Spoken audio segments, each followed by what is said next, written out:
The topics and opinions expressed in the following show are solely those of the host and their guests and not those of W4CY Radio, its employees, or affiliates. We make no recommendations or endorsements for radio show programs, services, or products mentioned on air or on our web. No liability, explicit or implied, shall be extended to W4CY Radio or its employees or affiliates. Any questions or comments should be directed to those show hosts. Thank you for choosing W4CY Radio. Inarticulate speech, inarticulate speech of the heart. Inarticulate speech, inarticulate speech of the heart. Inarticulate speech, inarticulate speech of the heart.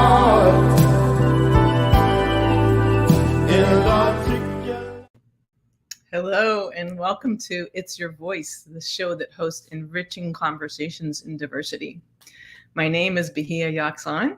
I'm a core alignment coach, which means I coach people to align their actions, their thoughts, their decisions, and their actions with their values. And an emotional wisdom training specialist so that we learn how to use charged emotions wisely and, again, make conscious decisions that are productive and align our lives better with our values. And I'm also a diversity, equity, inclusion educator.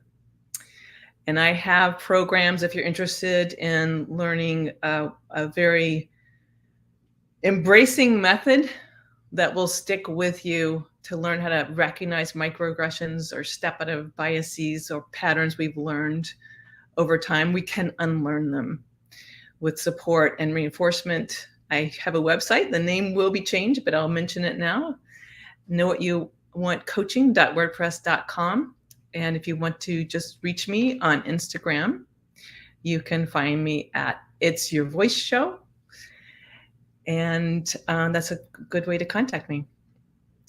And today I have a guest. I'm really excited, but there's so much to talk about with my guest today. I'm very excited. And his name is Andy Hope Williams Jr. And he has a lot to share, and there's so many things I want to mention. Let me see, and Andy will add anything I forget. But he's currently will be featured in a docu-series called The Disciple: Evolution of a Gang Member. He ran for the U.S. presidency as the Hood candidate in 2020. He is a former drug dealer and a former gang member who has used his life experiences, and I'm going to say divine inspiration, to find a path that really helps build community, that really encourages men to be able to feel their feelings and really engage as fathers. He can talk about issues that address the old policing policies that are still, unfortunately, affecting and profiling African American men and other marginalized people. And he is, working around all kinds of solutions to create new situations to support people to live better lives and have more choices. So, Andy, thank you so much for being here with us today. Thank you. I am glad to be here. There's so much to talk about. Gosh, I will ask you to start. Why don't you tell us a little bit about the docu-series in which you're willing to share your story? Do you want to start there? And then we'll play a clip of it, but let me hear what you want to tell people about it first. So it's a 10-part series about my life story, my journey. And one of the series is a motherless child. So I talk about my real mother and my father separating when I was 2, and then going to live with my stepmother, a German lady, Mama B, as I call her. And then I talk about when I lost my virginity in Sunday school. Well, was with the Sunday school teacher, and then the next weekend the girl messed with my best friend, which was another altar boy, and how that situation affected me growing up on how I viewed relationships. You know, you're going to cheat on me or leave me. So that's one of them. Another one is a cause of action. I fought a foreclosure for 13 years.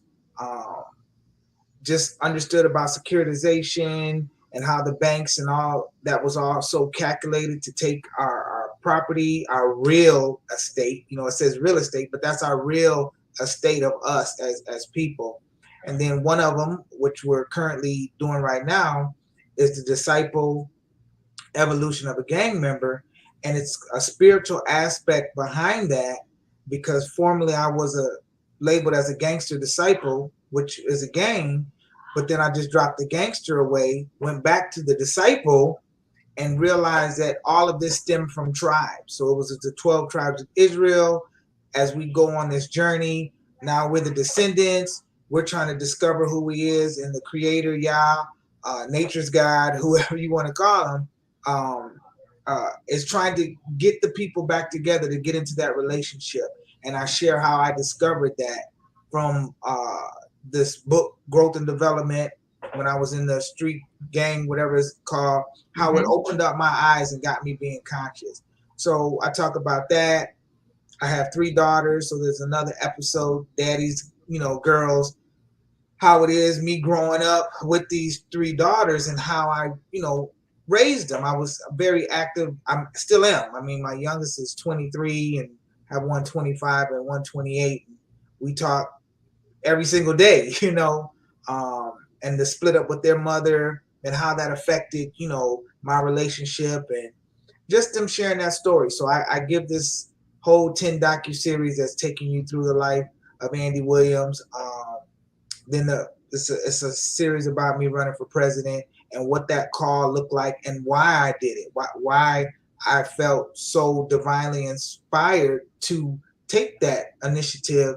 And I explained it was a call that I got on May 3rd, 10 o'clock from the creator and asked me. So that's, it's kind of the story. And then there's another one, the marketplace minister. And that's me following the inspiration of Yeshua, aka Christ, and where that ministry was in the streets where the people were. So it's about my life being inspired and how I'm inspired by my own journey. And I want to share it, as a blueprint, for primarily men, the males, for us to understand what it is to be a father, even if we didn't have one, which I did grow up with my father. He just worked all the time, because that's what he thought. He was a provider. And I think now that I've, grown and understood more, it's about being a provider, a protector, and a pastor, all in the home. And without seeing that model, we would not know how to do that. And so now I'm just saying, hey, let's break the cycle and live, free, like I was supposed to be. Wow. I didn't realize there were 10 of them. That's fantastic. Yeah. Well, it might be I definitely want to talk about the hood candidate and that call that you got and why the hood, in case it's not obvious that as a direct way to contradict some of our societal patterns of discrimination. So why don't we start with the clip of the Vimeo now? Okay. Of one of the episodes at the docu-series in which you're featured. DJ, when you're ready to roll that. Just left the East Aurora High School talking to the assistant principal about an increase in violence. And not less than 15 minutes later of leaving that school, I was stopped by the police. The police pulled me over and said it looked like I was coming from a alleged gang house. What is a gang house? Let's take a look at a true American story about a person fighting the odds, growing, and giving back to their community. But this time, we're not looking at gang database policing in New York. We're going to Aurora, Illinois. Instead of the other way around, we're following someone taking the city to court. This is the story of the disciple. He's yet another person fighting against the unfair policing practices inherent in gang database policing, aka Stop and Frisk 2.0. If you look at the City of Aurora's website for the Special Operations Group, it specifically says we target certain neighborhoods that we believe are in gangs. Once you have been labeled as a gang, your children, your family will always be harassed. You denied education opportunities because you've been labeled as a gang member. You're constantly going to be harassed in the future if the police run your plates because they put you in that leads database system and it shows that you're in a gang. Then if you get arrested, when you are labeled as a gang, you will be unfairly treated in the court system. So that gang database has 100% allowed the modern day policing to discriminate against anybody that they label in a gang. To get some further insight on Andy's journey, I've talked to Joe Smart Trujillo and Alex Vitale of the Policing and Social Justice Project. Their work has been instrumental in advancing the research, advocacy, and foundational community action necessary to ending gang database policing in New York. We've seen a real pushback across the country to these gang databases, from Chicago to California to New York to even some places down south. And so I saw this as a continuation of a broader movement of folks who are really sick and tired of the way in which young people are being labeled gangbangers and gangsters, in keeping with the kind of super predator myth from the 1990s that was a major driver of the public policies that led us to the problems of mass incarceration. There's a need for the legal community and the courts to kind of be a place where we have this conversation or have this fight around police officers being able to arbitrarily put people in a secret list. This will hopefully draw more kind of like-minded efforts throughout the country.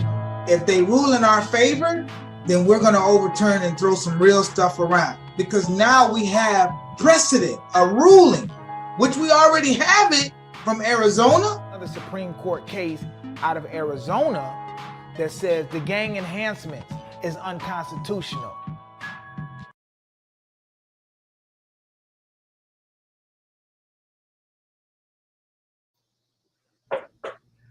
Wow, there's a lot packed in there, and that's just the first four or so minutes.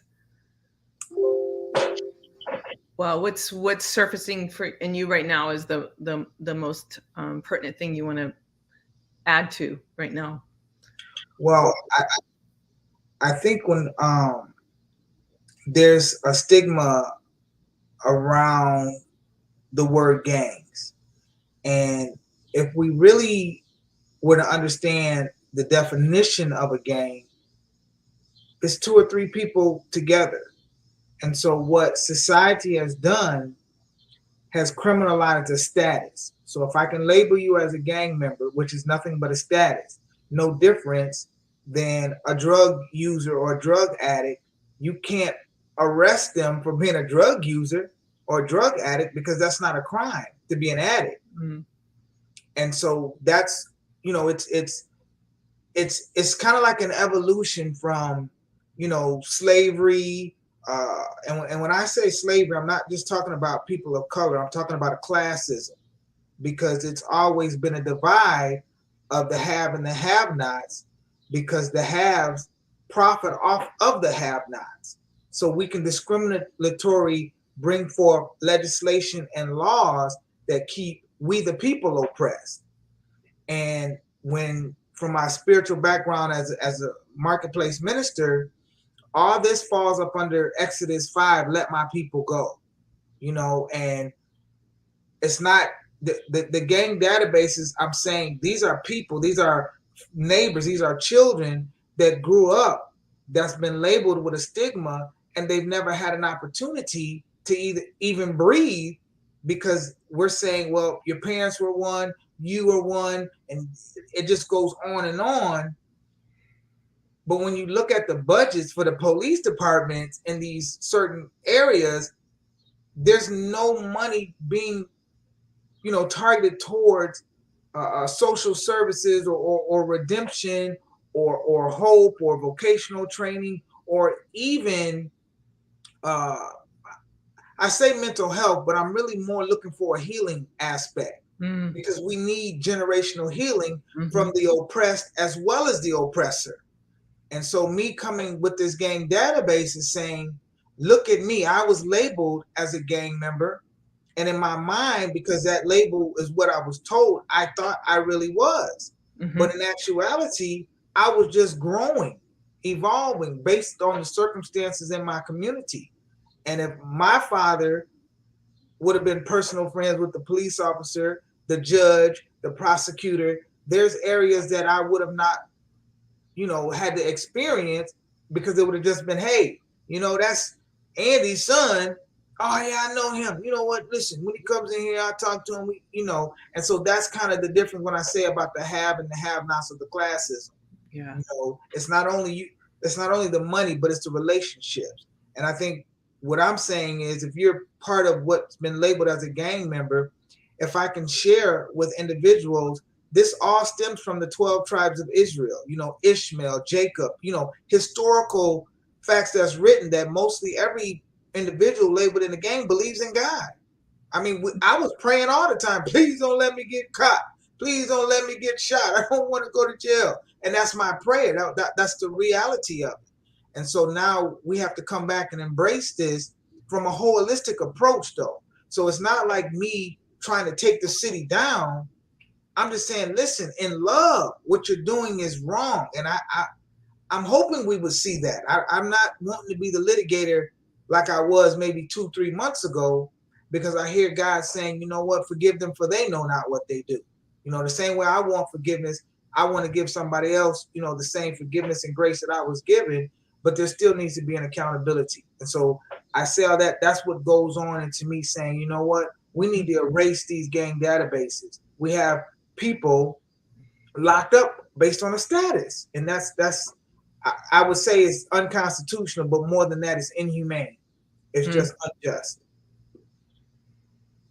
Yeah, unconstitutional, unjust, inhumane, and to be on a secret list that's, you could call random, but it's not. Like as you underscored in the video clip, you highlighted that certain neighborhoods are targeted. That's like actually spelled out.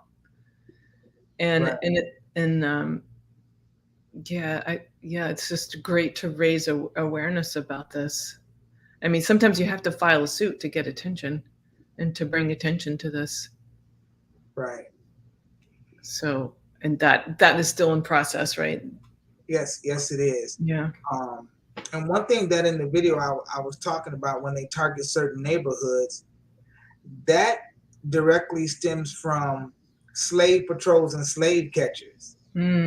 So the historical part of that is saying, after the 13th Amendment was passed, allegedly freeing the enslaved, then we're going to put these, slave codes and black codes in these certain neighborhoods to lock you up for vagrancy. And then now we got convict leasing, back selling these people to the plantation owners. That root of that is where we're at today. Like, here's the harvest from that root there. It's just evolved. It didn't go away. It just, reshifted on how we packaged it. Right. And then Jim Crow laws. It's true. I mean, this is part of U.S. American history that certainly was not taught when I was in school. And because I have 2 children that recently graduated from high schools, I've seen how much better it's gotten in their particular schools. But it's definitely, as we know from, let's just say, national news the last few months, is definitely still not taught. Black codes, the origin of policing being about catching freed slaves and taking them back, even though it was supposed to be, the people were supposed to be emancipated, and then one another form after another, pushing people back. Right. That reminds me of that documentary. What is it called? Pipeline to Prison. The Pipeline to Prison. The school prison, the pipeline. Yeah. Okay. That's another. I'm pretty sure I'm aware of it. I don't know the title, but it just talks about how they target them at 4th grade, and then they know where they're going, and and again, that's we're aware of it, but what are we doing to change the narrative of that? What are we doing as I like to consider being a solutionary? I mean, we've been talking about these problems let's just say the last 50, 60 years from the 1964 Civil Rights Act bill. Yeah. And what have we done to improve it as a whole, not not individuals? And there's so much going on that's positive. That is something that needs to be highlighted, because if all we're ever talking about is a negative, that's what we're giving life to. No, no, That's no. so true. That is so true. Yeah, it's so much positive going on. It's so many descendants of slave owners that are not in agreement with that, and they've turned from that as a descendant, and they didn't follow that up. You know, there's millionaires, billionaires that have gotten money, ill-gotten gains, and then turned it around, just like the guy, tax collector in the Bible, Zacchaeus, and is giving back. You know, and if we don't start highlighting those stories, it's not if we don't, we are, because that's part of what I do. You know, I talk about George Bush and the Second Chance Act. So we can say, well, he was bad on this, but you know what? He came out with a faith-based initiative that dealt with reentry on Second Chance Act, and had, you know, more individuals knew about it. Excuse me. Maybe things could have changed. In the 1994 crime bill, there was a lot of positive attributes in that crime bill. Even though I discussed about the super myth with the predatory, when you see the rest of the documentary, it talks about the money that they input, that they set aside for gang intervention and vocational schools and training. But that's not what was highlighted. You know, it was the police that was highlighted. You know, the building of more prison institutions, which it should have been reform schools. We should have been taking what John F. Kennedy put in the 60s with his mental health thing, that allowed mental health facilities to be put in certain communities. Because the real issue is we have a nation of broken people that need healing all across the area, you know, and including me. Like, I'm in a whole healing process right now, just understanding about marriage and being in the role of a stepfather, what it is to be a true family without really seeing that being modeled. So it's, you know, we're constantly evolving. You know, it's a constant evolution. And the more and more we have relationships with our neighbors and stop living in this guilt of shame and condemnation about stumbling and falling and learning, the sooner we'll see our nation healed. Such excellent points. It's true. When we're stuck in shame and guilt, it prevents us from like connecting with people, for one thing. And if we can't look people in the eye and talk together and build solutions, it definitely is a barrier that can be dismantled. And I love your point. It's so true that we get what we focus on, right? If we're focusing on everything that's wrong, that's what we're staring at. That's where our attention's going. That's where our energy's going. And we can end up doing a lot of the same old complaining and generating negativity. Yes. So I love your emphasis on highlighting what is positive and solutions. Yes. And you had some insights on addressing poverty when we were talking the other day, and building community. And you've touched on it a little bit, but what would you like to add about, like, instead of just leaving it to the government or asking the government, how can all of us help build community and dissolve some of the barriers so we shift out of have and have not, that it's pretty sharp still? Right. So from a spiritual aspect, it says, whosoever calls upon the name of the Lord shall be saved. From a spiritual aspect, God is saying, I'm the one that gives you the ability to get wealth. But from a spiritual aspect, again, it says, what you do unto the least of these, you've also done unto me. Whoever feeds the poor, visit those in prison. So I say that because we have so many religious institutions that we should not conform to the patterns of the world, but transform. So what the world should be looking at is the body of Christ, the believers, and saying, wow, they really taking care of theirs as well as us too. Because the scripture just don't say separate from them. It says go to the lost sheep, to the house of Israel first, and then look, because in Christ is neither no Jew, no Gentile, neither Greek, nor foreigner, no slave, none of that. So I believe the church should be the conscience of the government. And what has happened, the church has conformed to the world so long that they believe they need to follow the world's pattern to eradicate poverty instead of the kingdom's pattern to eradicate poverty.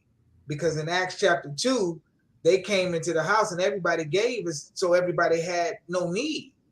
And it's not like that today. And again, I'm sharing it from my own personal life experience and saying, you know what, God will ask me who will go, and I'll raise my hand like in the book of Isaiah. I'll go, God. I'll go, Daddy. I got it. And so then that anointing becomes upon us to destroy the yoke. And the yoke is really not poverty. The yoke is ignorance. That's really what the yoke is. Because we do not know, and we're allowing the world to be our teacher, and I'm saying I've learned from the world. Great. Just like Moses, he learned from Pharaoh, but he also went back to his Hebrew roots. So he had the best of both worlds. I feel I have that same opportunity, like I have the best of the both worlds. My stepmom was white, as they would call it, but she was German. So I got to go to Germany when I was 7 years old. I had a grandma named Uta. I got Pumas and stuff, Adidas shipped from Germany with chocolate, growing up and stuff. I got to be part of the gangs. I got to be part of the boards with the police officers that arrested me. Now I'm sitting on a board with them, so I've been in the mayor's house and gave him gifts, and he came to a fundraiser I had.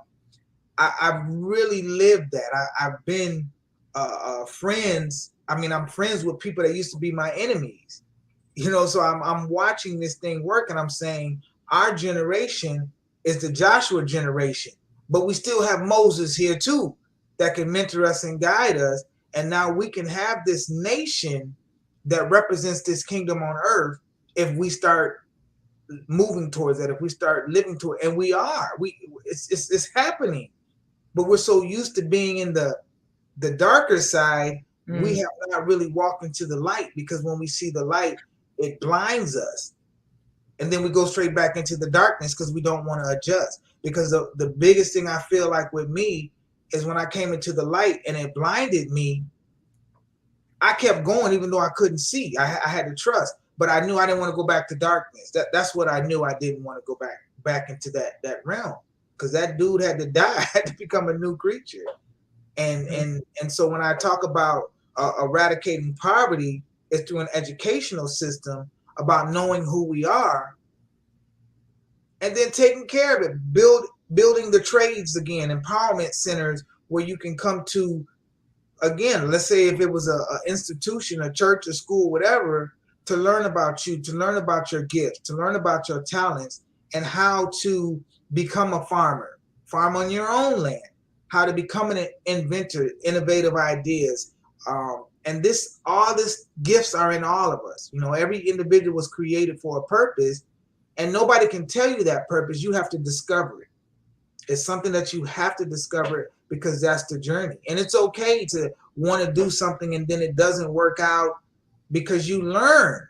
You only learn. And that's what the apprenticeship is. And so I feel like we're at a time right now throughout the world that they're hungry for something, but they don't know. We don't know what it is and what we're hungry for.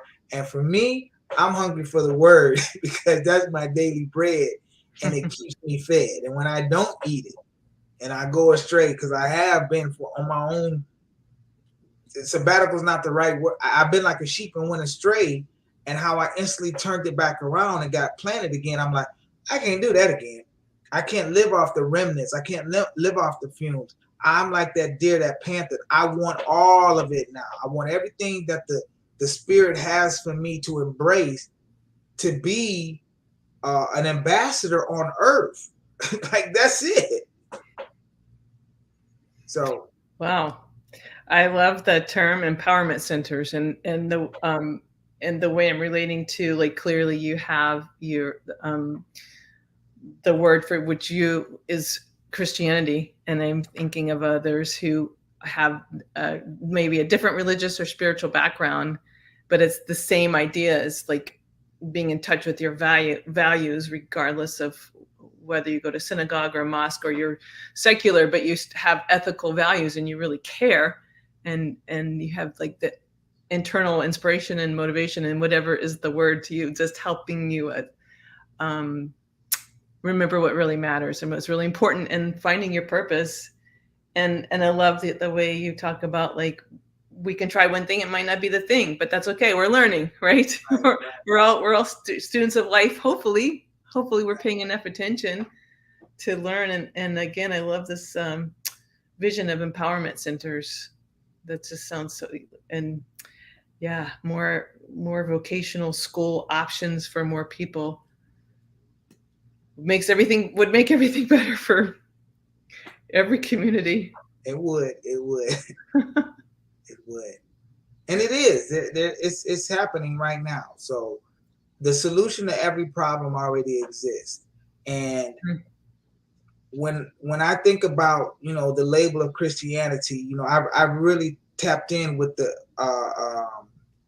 my Hebrew roots. So there's a new name I have, Yehoshua Yisrael. That's Joshua in English. One my Moses guy named me that, and it took me about 7 years to really understand about the Joshua generation. But when we remove the labels, you'll realize the Good Samaritan on the road, was the one that made the difference. It wasn't the religious leaders; it was a Good Samaritan, and that's where I stand to basically say, if we believe in Christ, God so loved the world. He didn't say I love the Christians. He said I love the world. And that has to be the mantra, that we are ambassadors for a kingdom on earth, not for Christians. I love that. For believers. Thank you for drawing that out.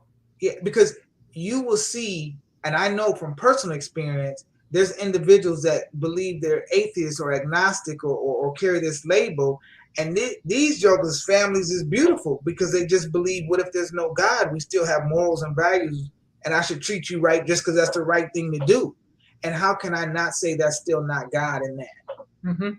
Because I appreciate that. Mm-hmm. Because you don't say God, you don't have to say God. It goes by many names. Yep. If you want to call him nature, we still know it's one divine source, energy, creator, whatever that be. Allah, Andy Williams Jr. knows who he is. Mm-hmm. So my Yahweh, my Yah, may not be your Yah, but my Yah says to love my enemy, do good to do that does bad to me, pray for them that despitefully use me and persecute me. That's what my Abba Father tells me to do. Mm-hmm. And I'm going by his instructions, or these instructions, not by what the world is teaching me. And that's why I say, our religious has been kind of like distorted, but it was the same distortion when Christ, through the scriptures, when he would talk about the Pharisees and the Sadducees, saying, you try to make the outside look good of the cup, but your inside is rotten. It's dirty, so we're still living that. And again, I'm not trying to make that, I want to call people out, because I don't. Right. But I want to make us aware that if we're looking to people for the solution and not to the power that's within us, we're going to lose every time. People will fail us every time, because we are in a sinful world, meaning we're disobedient. We turned away from our first love. And so we have to get back to that first love. And that love should be the greatness in us, the power that's within us. Because the self-love is the best love, because that's where that spirit resides. You're very inspiring. That reminds me of how when we were speaking earlier, and I totally agree with this, and when I work with groups, how you were talking about how men are conditioned to not cry, and all the problems that causes for them and other people and everyone else basically in their lives. And I wanted to And I love that you said, well, Jesus wept. Do you want to just further comment on the importance of men taking care of themselves in order to be like have more of a rich life and actualize themselves, but also how much it impacts the whole family and community? So I just want to give the plug out because that's where I'm at. It's a book by this guy named Jason Williams called The Battle Cry. And I started it. It's the first audio book I think I've ever listened to in a book frame, because I listened to the Bible on CD. I used to do it all the time, and I'm going back to that. But he talks about men not being able to be emotional. Like we're not able to be emotional because society teaches us to be this way, and then so we keep it all battle bound up, and so we're really in an emotional prison. So then when we react in a way that's not conducive for our families, and since we're emotionally and spiritually bound, so is the spouse, so is the children, and that's where the generational trauma keeps coming from, because we haven't learned a healthy way to cope. And for me, I believe the man is the priest of the home. So if there's a responsibility for that, and if the man is not there, then sometimes we grow up without knowing who we are with an identity and saying, my father was at work all the time. He owned his own construction business. So then my stepmother was the disciplinarian, the authoritative figure, the nurturer, the provider. Like she had to take on all these roles, and she wasn't created for all of that. So when she left, when she left when I was 12, everything she was doing was no longer there, because my father couldn't adjust to something he didn't know how to do. So he continued to do what he did. And so I grew up, I had kids, I was providing and working, but fortunate, my first wife was like, no, you do show up to the school, but you're on the phone still working. So I would have to leave the phone in the car to discipline myself well enough to learn how to be able to balance that out. And then I repeated the same cycle now being married. My stepson, which I'm supposed to step in the role as a stepfather, there was not a nurturing relationship there with him.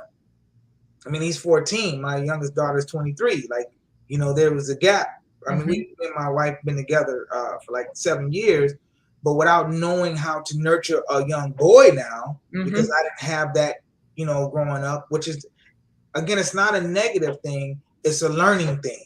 Yeah. And so that's, we just keep repeating the cycle. And I feel like we have too much information now available to keep repeating the cycles. Yeah, we can't. We must stop doing this. Yes. It really, really, we need to be accountable. Like, take advantage of all the support that's out there, and it comes in many forms. And go ahead. I was just saying, it's a book called The Battle Cry by Jason Williams, and then somebody else that does real good job speaking on manhood is Tony Evans from the Urban Alternative out of Dallas. I think it's Dallas, Texas, but Oak Cliff Bible Church.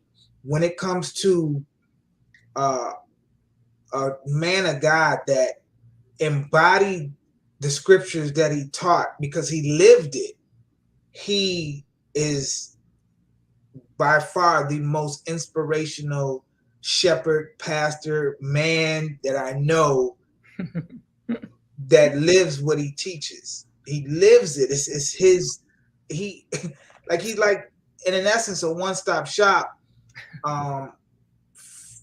He's a one-stop shop for me when it comes to the discipleship part, the family part.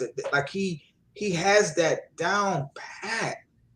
And it's so great to have a model. It's just a mentor and a model just can make such a difference in your life. It does.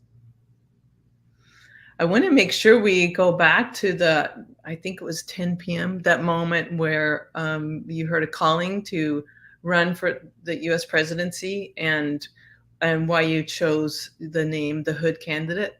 Can we talk about that now? Yeah. So I've never had a desire to be in politics. Not for real. Like, it's never been an aspiration, ever. And 2019 was a unique year for me. There was a mass shooting in Aurora at this building called Henry Pratt. The shooter was a childhood friend of mine. Mm. And so I get the call. I wind up going to his mother's house the next day with one of my childhood friends, which was his brother or brother-in-law.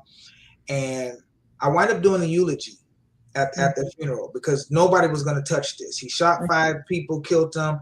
He, shot 5 or 6 police officers.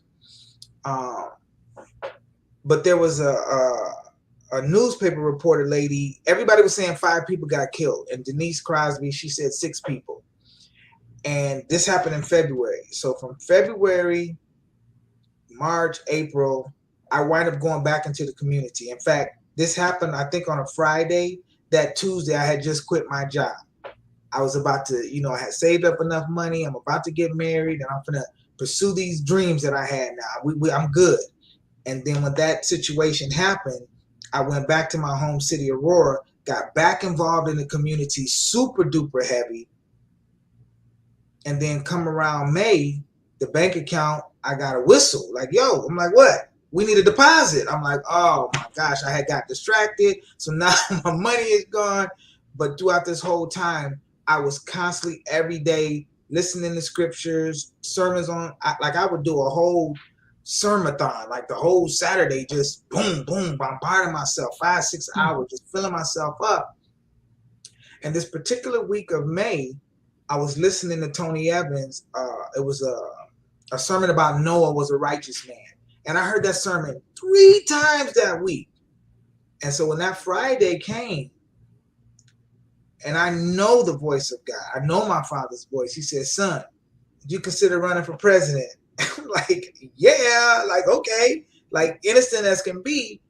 And then I wind up, sharing it with my wife. And which I didn't tell her first because I was uncomfortable that she would say no or reject it or something. And that's just the truth. I was afraid. Mm-hmm. So I was going to paint the next day. And I told my painter, hey, I'm going to run for president. He says, you can't. You're too honest. You can't do it. And then the guy's house I went to paint, I shared it with him. And then Monday I told my wife about it. She said, let her pray about it. And then the next day she was like, I don't know, but I'm here for it. So once we was in agreement, it was it. And I just, I started reading books, making phone calls, learning as much as I could, made some flyers, got a logo, and just did it. I filled out the paperwork. I wound up joining the Libertarian Party for a season, did a couple, probably 7, 8 different debates. Most of them was all online because of COVID, but I did one live debate in, I think it was March in Peoria. And just saw how, as I look back now, I saw how God was developing me as he had called me. Mm. And it wasn't so much about the presidency. It was more about a dream so big that I had to depend on God to get it. And that's what he did. He began to teach me about his people, his children, how to love your neighbor, how I came in the beginning like, oh, I hate Donald Trump, blah, blah, blah, to ending up, I understand Donald Trump had trauma when he was 13, when his father sent him to a reform school, and it's the spirit of arrested development that stunted his growth, and he just needed to know that his father, or that he could forgive his father.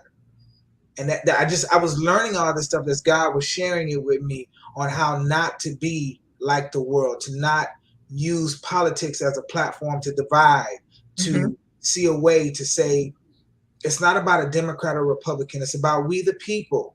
And we're tired of being pawns. So we want a representation. And then I wrote Jimmy Carter. And he didn't write back, but his staff wrote back, and said, hey, he's busy as a gay. I just wanted him to endorse me because he was the president throughout the whole history that I was inspired by his humbleness, his servanthood, and his initials was JC too. So I decided as a sign.